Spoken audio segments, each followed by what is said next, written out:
नमस्कार दोस्तों। आज हम बात करेंगे फिर से कि ए वोवेल को ए ई और लॉन्ग ओ कहाँ पर पढ़ते हैं। तो ये ए वोवेल का सेकंड पार्ट है, तो आइए आज इस पर हम चर्चा करेंगे। तो ए वोवेल को पढ़ने से पहले हम ये समझ लेते हैं कि वोवेल और कॉन्सोनेंट्स क्या होते हैं। क्योंकि मित्रों, यदि आपको वोवेल और कॉन्सोनेंट्स नहीं पता होंगे तो आप कोई भी रूल नहीं समझ सकते। तो देखिए, ए ओ यू आई ई, जो ये 5 वर्ण ऊपर दिख रहे हैं वो तो क्या है, वोवेल्स है। और जो नीचे दिख रहे हैं बी सी जेड वाई, वो सब क्या है, कॉन्सोनेंट्स है। यदि आपको वोवेल और कॉन्सोनेंट्स मंत्र जान लिया है तो अब चलते हैं कि ए वोवेल को ए ई कहाँ पर पढ़ते हैं। तो इसके 9 रूल है, तो आइए एक एक करके समझते हैं। तो पहला रूल है, देखिए कि जब कभी भी ए वोवेल के बाद में यदि एक कॉन्सोनेंट आए और एक कॉन्सोनेंट के बाद में यदि ई वोवेल आ जाए तो वहाँ पर ए को पढ़ा जाएगा ए ई। जैसे फॉर्मूला देख लीजिए वापस से एक बार।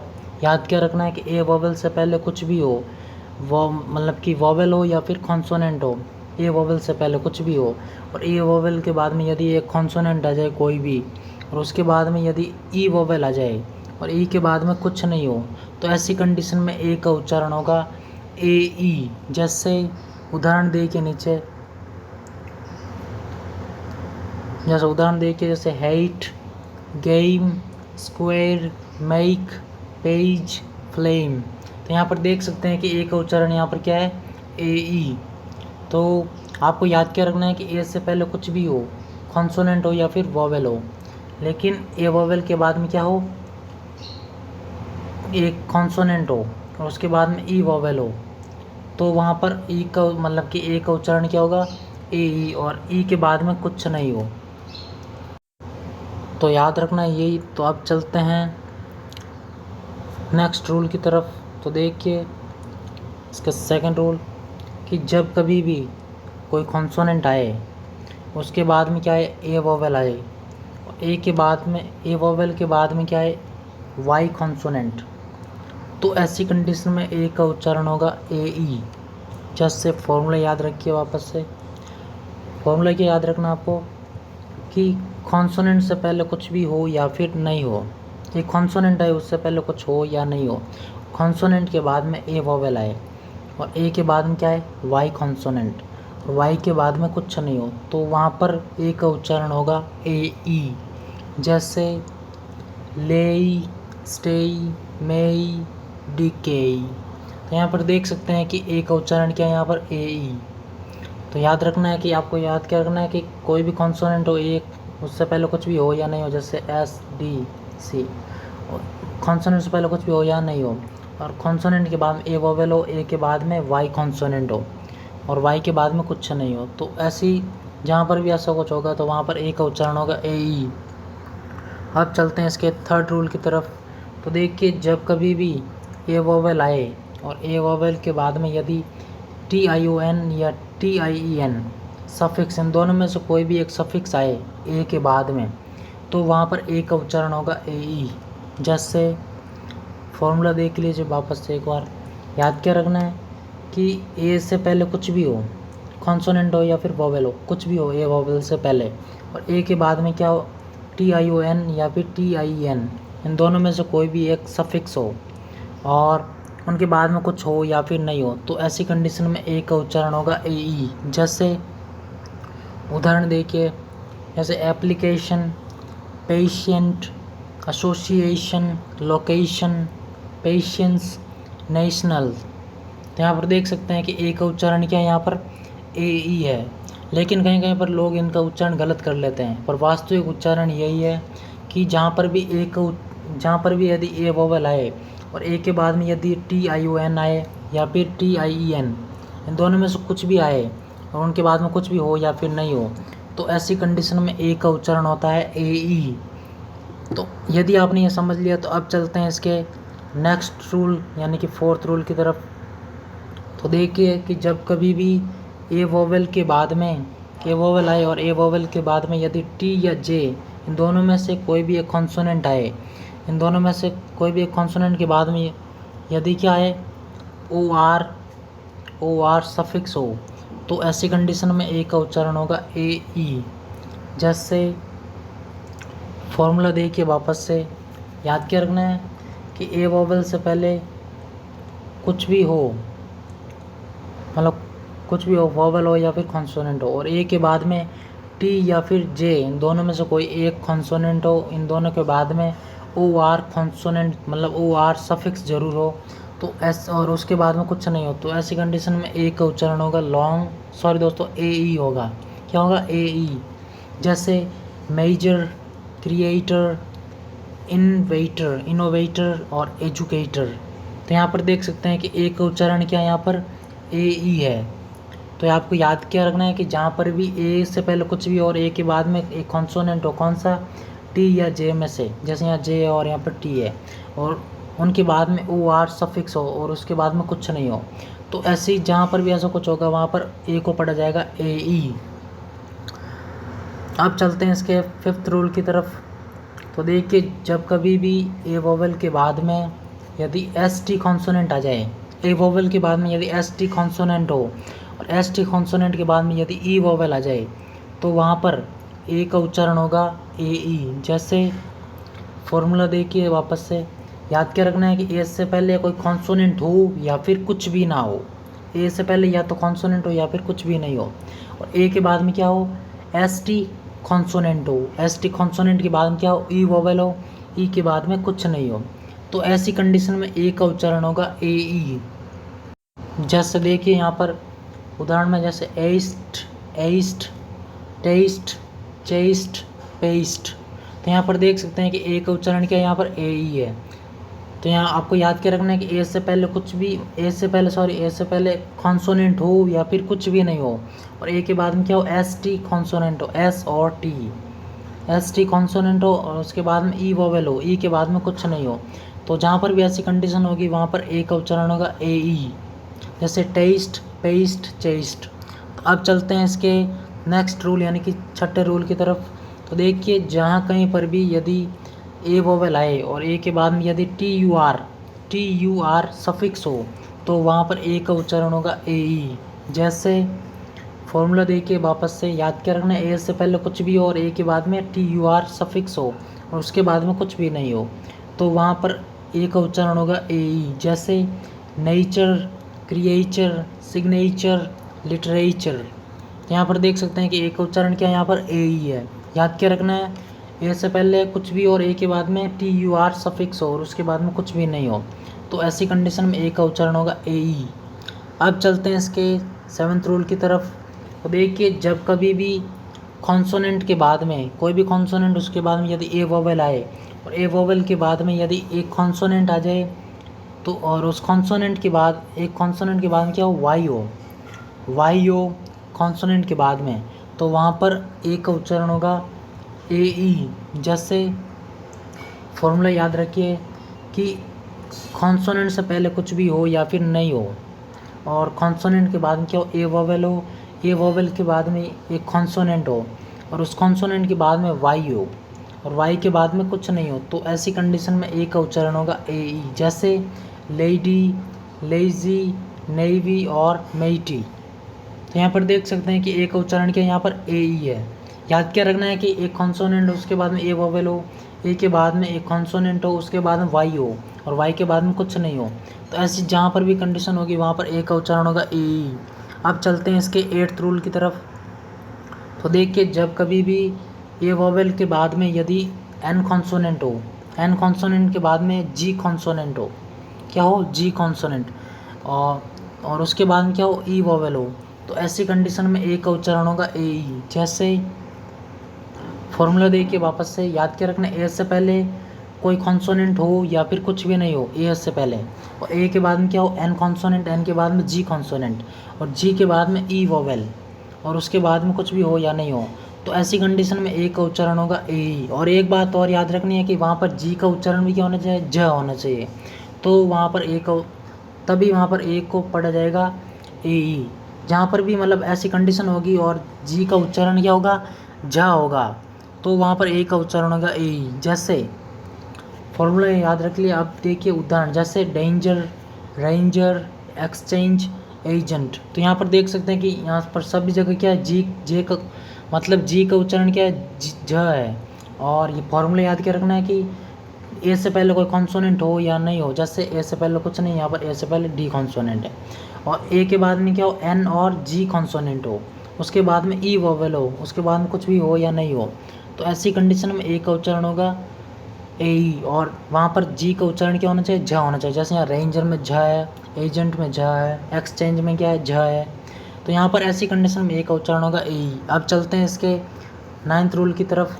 तो देखिए, जब कभी भी कोई कॉन्सोनेंट आए उसके बाद में यदि ए वोवेल आ जाए, ए वोवेल के बाद में यदि टी कॉन्सोनेंट आ जाए, और टी के बाद में क्या है, ए और ओ में से कोई एक वोवेल आए, तो वहाँ पर ए का उच्चारण होगा ए ई।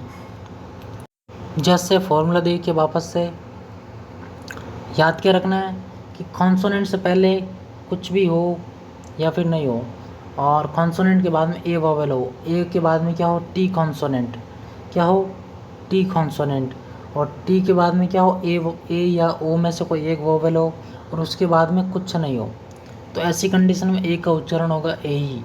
लेकिन मित्रों, ये केवल कुछ कुछ जगहों पर ये रूल फॉलो होता है, बाकी और कहीं जगह नहीं होता है। तो आपको याद रखना है कि इसको ज़्यादा सीरियसली लेना नहीं है, तो ये कहीं कहीं पर ही होता है। जैसे उदाहरण देखिए, जैसे डेटा, टोमेटो, पोटैटो, केटो, तो यहाँ पर देख सकते हैं कि ए का उच्चारण यहाँ पर ए ही है, लेकिन ये कहीं कहीं पर होता है, तो आपको याद रखना है, ज़्यादा सीरियसली नहीं लेना है इसको। तो अब चलते हैं मित्रों कि ए का उच्चारण ओ कहाँ पर होता है। तो ओ यानी कि लॉन्ग ओ, ये कौन सा उच्चारण है, लॉन्ग ओ, जहाँ पर लंबा ओ होता है, ओ, तो वहाँ पर ए का उच्चारण ओ कहाँ पर होता है। तो अब इसके बारे में हम चर्चा करेंगे। तो अब चलते हैं। तो देखिए, इसका फर्स्ट रूल है कि ए को ओ कहाँ पर पढ़ते हैं। तो याद रखना है कि जब कभी भी एस एच के अलावा यदि कोई कॉन्सोनेंट आए, एस एच के अलावा,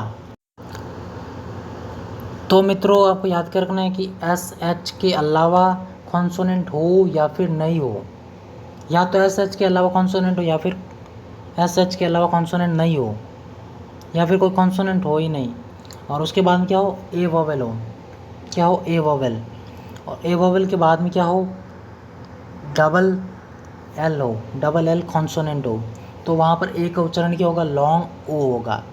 जैसे फॉर्मूला याद रखना है कि एस एच के अलावा कॉन्सोनेंट हो या फिर नहीं हो, और बाद में क्या हो, सीधा ए वोवेल हो, और ए के बाद में क्या हो, डबल एल कॉन्सोनेंट हो, उसके बाद में कुछ नहीं हो, तो ऐसी कंडीशन में ए का उच्चारण होगा लॉन्ग ओ। जैसे ऑल, इंस्टॉल, स्मॉल, टॉल, तो यहाँ पर देख सकते हैं कि ए का उच्चारण यहाँ पर क्या है, ओ है।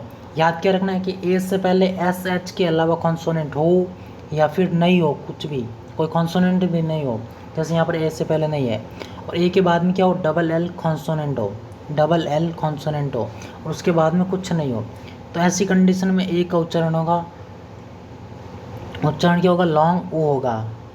याद ये रखना कि एस एच के अलावा कॉन्सोनेंट हो या फिर कुछ नहीं हो। अब चलते हैं इसके नेक्स्ट रूल की तरफ। तो देखिए, जहाँ कहीं पर भी यदि कोई कॉन्सोनेंट आए उसके बाद में यदि ए वोवेल आ जाए, ए वोवेल के बाद में एल कॉन्सोनेंट आए, एल कॉन्सोनेंट के बाद में क्या है, टी या के में से कोई एक कॉन्सोनेंट आए, तो वहाँ पर ए का उच्चारण होगा लॉन्ग ओ। जैसे फॉर्मूले से देख लेते हैं, आप फॉर्मूले से देख लेते हैं वापस। याद क्या रखना है कि कॉन्सोनेंट से पहले कुछ भी हो या नहीं हो, कॉन्सोनेंट के बाद में ए वोवेल हो, ए के बाद में क्या हो, एल कॉन्सोनेंट, एल के बाद में टी या के में से कोई एक कॉन्सोनेंट हो, क्या हो, टी या के में से कोई एक कॉन्सोनेंट हो, उसके बाद में कुछ भी हो या नहीं हो, तो ऐसी कंडीशन में ए का उच्चारण होगा लॉन्ग ओ, क्या होगा, लॉन्ग ओ। जैसे सॉल्ट, चौक, फोल्टर, टॉक, तो यहाँ पर देख सकते हैं कि ए का उच्चारण यहाँ पर क्या है, लॉन्ग ओ है। याद क्या रखना है कि कोई भी कॉन्सोनेंट हो उसके बाद में ए वोवेल हो, ए के बाद में एल कॉन्सोनेंट, एल के बाद में क्या हो, टी या के में से कोई एक कॉन्सोनेंट हो, तो ऐसी कंडीशन में ए का उच्चारण होगा लॉन्ग ओ। अब चलते हैं इसके तीसरे रूल की तरफ। तो देखिए, जब कभी भी ए वोवेल आए और ए वोवेल के बाद में यदि डब्ल्यू आए, क्या है, डब्ल्यू कॉन्सोनेंट, और डब्ल्यू कॉन्सोनेंट के बाद में उसके बाद में एक अन्य कॉन्सोनेंट और आए, मतलब डब्ल्यू के अलावा, डब्ल्यू के बाद में आए, और तो ऐसी कंडीशन में वहाँ पर ए का उच्चारण क्या होगा, लॉन्ग ओ होगा। जैसे फॉर्मूला याद रखिए, याद क्या रखना आपको कि कोई भी कॉन्सोनेंट हो या फिर नहीं हो, ए से पहले कोई कॉन्सोनेंट हो या फिर कुछ भी नहीं हो, ए के बाद में क्या हो, डब्ल्यू कॉन्सोनेंट हो, और डब्ल्यू के बाद में क्या हो, एक कॉन्सोनेंट हो कोई भी, लेकिन डब्ल्यू के अलावा। डब्ल्यू के अलावा से अर्थ है कि मतलब कि जो कॉन्सोनेंट आएगा डब्ल्यू के बाद में वो डब्ल्यू जैसा नहीं होना चाहिए वापस से, और उस कॉन्सोनेंट के बाद में कुछ भी हो या नहीं हो, तो ऐसी कंडीशन में एक का उच्चारण होगा लॉन्ग ओ, जैसे ओक, लॉन, ड्रॉन, गॉक। वैसे मित्रों यहाँ पर जो ए है वो ओ नहीं है, ध्यान से देखें तो यहाँ पर ए अ है, क्या है, अ है, लेकिन ये ओ इसलिए पढ़ा जाता है यहाँ पर क्योंकि इसके बाद में डब्ल्यू है। डब्ल्यू का उच्चारण यहाँ पर क्या होता है, ऊ होता है ए के बाद में। तो ये जब अ और मतलब कि अ और ऊ को मिलाए यदि हम, तो वहाँ पर इन दोनों का उच्चारण निकलेगा ओ। क्या निकलेगा, ओ, क्योंकि जब अ के बाद में यदि ऊ आ जाए तो वहाँ पर मतलब कि इन दोनों का उच्चारण क्या निकलेगा, ओ निकलेगा। तो इसी कारण से इन दोनों को साथ में क्या पढ़ते हैं, ओ पढ़ते हैं। तो जहाँ पर भी ऐसा दिखता है तो वहाँ पर एक का उच्चारण होता है, मतलब दोनों का उच्चारण होता है ओ होता है। तो इसीलिए यहाँ पर दोनों को पढ़ लेते हैं ओ, आपको याद रखना है ये, जैसे ओक, लॉन, ड्रॉन और गॉक। तो अब चलते हैं इसके नेक्स्ट रूल यानी कि फोर्थ रूल की तरफ।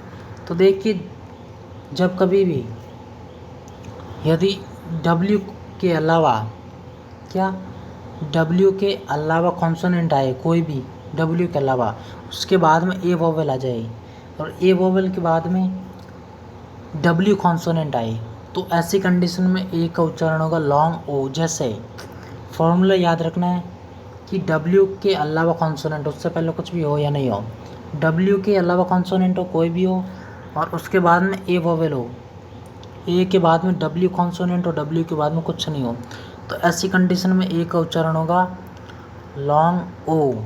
लेकिन मित्रों इसके पहले रूल में बताया वही इसी रूल में है, मतलब कि जहाँ पर यहाँ जो ए दिख रहा है वो ए क्या है, यहाँ पर ओ अ है, क्या है, ए यहाँ पर अ है और इसके बाद में डब्ल्यू का उच्चारण है ऊ, तो इन दोनों को साथ में ओ पढ़ा जाता है, इन दोनों के उच्चारण को मिलाकर ओ पढ़ा जाता है, जैसे लो, सो, स्ट्रो, मैको। लेकिन आप याद रख सकते हैं यहाँ पर वैसे ए को भी ओ पढ़ते हैं, आप चाहे तो यहाँ पर ए को अ बनाए, ओ बनाए या फिर कुछ भी बनाए, लेकिन वास्तविकता यह है कि ए को यहाँ पर अ पढ़ा जाता है और डब्ल्यू को यहाँ पर ऊ पढ़ा जाता है, लेकिन दोनों को उच्चारण को मिलाकर दोनों के उच्चारण को मिलाकर क्या पढ़ा जाता है, ओ पढ़ा जाता है। तो आपको ये याद रखना है, जैसे यहाँ पर लो, सो, स्ट्रो, मैको। तो यदि ये समझ लिया है तो अब चलते हैं इसके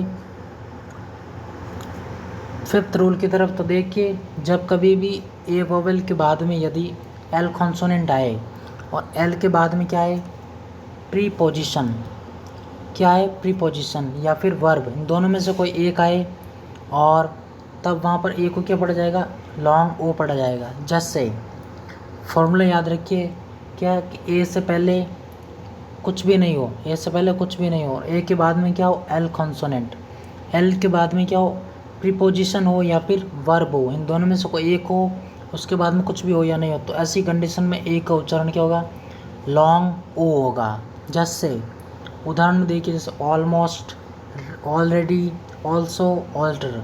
तो आपको केवल यही याद रखना है कि ए से पहले कुछ भी नहीं हो, ए के बाद में एल कॉन्सोनेंट, एल के बाद में या तो प्रीपोजिशन हो या फिर कोई वर्ब हो, तो ही वहाँ पर ए को पढ़ा जाएगा लॉन्ग ओ, वरना ऐसी कहीं पर भी ऐसी कंडीशन होगी तो वहाँ पर ए को ओ नहीं पढ़ा जाएगा। तो अब चलते हैं इस कि ए को आ और ओ दोनों कहाँ पर पढ़ा जाता है, मिक्स में, मतलब जहाँ पर ए को ओ भी पढ़ा जाता है, आ भी पढ़ा जाता है। तो इसका एक ही रूल है। तो देखिए, फर्स्ट रूल कि जब कभी भी डब्ल्यू कॉन्सोनेंट आए और डब्ल्यू के बाद में यदि ए वोवेल आए, ए के बाद में क्या है, दो अलग अलग कॉन्सोनेंट आए, दो कॉन्सोनेंट आए और कौन से, अलग अलग, तो वहाँ पर ए का उच्चारण होगा लॉन्ग आ या फिर ओ। क्या होगा, लॉन्ग आ या फिर ओ।